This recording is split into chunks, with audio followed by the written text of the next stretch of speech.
Welcome to Pakistan TV's transmission. Although we are seeing some mixed statements coming from both sides, but we have seen that US President Donald Trump, he's very much hopeful for having a breakthrough in negotiations with Iran. What's your take on that? I was about to say, actually, in the throes of military confrontation where bombs are going off everywhere, everybody's action and retaliation is occurring, and Iran has severe retaliations against Israel during the time with over 180 missiles at one go, in fact. I think it became a bit too much, and Israel was asking for relief in that respect. But however, if there is a deal, because Donald Trump has said this many times before, if there is a deal, this is very welcome. And in fact, it is more an understanding of the original memorandum of understanding that Iran had agreed to, but America had subjected to further conditions. I think the United States had taken away some of those conditions because they were extremely stringent and infringing upon the sovereignty of Iran. And this is why Iran was not very happy with what was going on at that time. We're talking about great settlement talks. There is a decline in oil prices, and this is something which is being observed for the past so many times when we're seeing that there is a possible talk of settlement. The prices go down. If the Strait of Hormuz, it gets opened up, how do you see it? How do you see the oil prices getting affected and the inflation as well? I think you have to look at both sides here.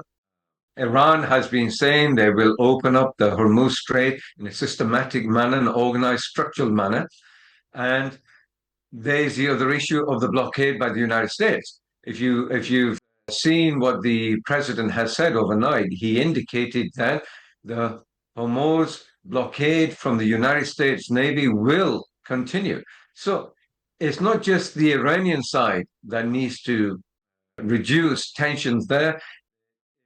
The Hormuz Strait needs to be opened up through both sides and a mutual agreement to relax the tensions in the Hormuz Strait rather than attacking each other. If one attacks the other, one indicates that, for example, if a helicopter came down, if it did, and blames the other directly without any investigation and then retaliates, you're going to have an escalation. This is what actually happened.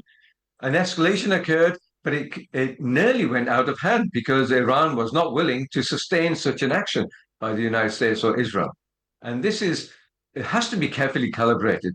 It can't be just done on the wing without any long-term planning. And when the countries need to start looking at the escalatory, the way escalation occurs can be very rapid and it can go out of any form of control by either country or the countries involved. And any mediation, for example, by Pakistan or even the Qataris, could be moot, become nothing because the escalation has risen so fast. And we were very close to full-scale war again, where Iran was attacking Israel, Israel was attacking Lebanon, Israel was attacking Iran, America was attacking Iran. This was blowing up very fast. And I do not think that Donald Trump thought that this would happen in the latest uplift of hostilities. And this is why it's so important to lower down the temperature. And I think this is one of those indicators here. Whether a deal comes out of this, whether there is any signing, because many times it's been said that it's going to be done and it's just about to happen, and Iran agrees. There is no official confirmation from Iran at this moment in time. If it does happen, I think there's a sigh of relief, but it's not happened yet. We are living in hope, and I think that's very important. And Pakistan is actively involved in negotiations as a mediator, not as a negotiator, because the negotiators are the United States and Iran. And they're the ones who have to finally agree. Pakistan cannot force anybody to agree in this respect.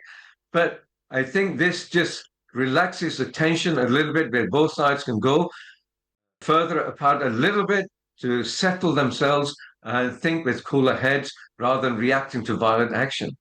And this is where negotiations can take a positive turn. Now, Trump has once again praised Pakistan's role as a mediator. He has once again praised Shehbaz Sharif and Asim Munir at the same time. What's your take on that? Well, Pakistan has been active virtually from the beginning now. We have a very decisive reason and rationale before having peaceful environment which is directly affecting us. Our neighbor, Iran, has over 900 or 900 kilometers border. We are directly affected by any instability in the Gulf. And as a result, it is in our intrinsic national interest to maintain some form of peace and security in that environment. For many reasons, I think the country already understands exactly what that is.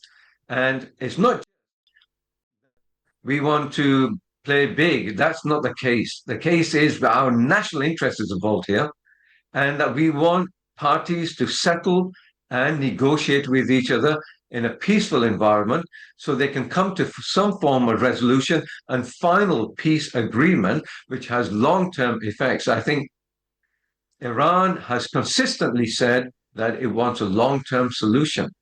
It does not want to fight again and again, so it's holding its ground. I think the United States has its own rationale for long term resolution here. It's a matter of bringing the countries together.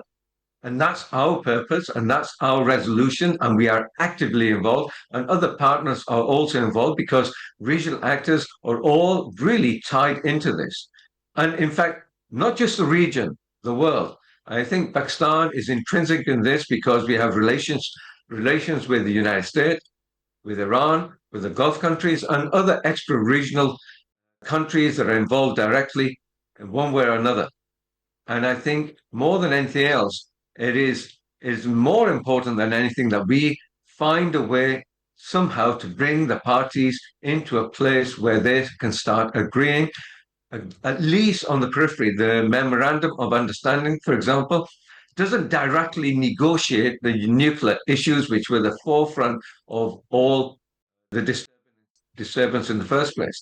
It is about coming to a point where we can understand a ceasefire for long term, and then we can negotiate. And the parties can negotiate in a longer frame and think about exactly what it is that they require, and some form of compromise comes from both sides. Both sides are standing their ground because they're not willing to compromise on the red lines on each other because they are too maximal.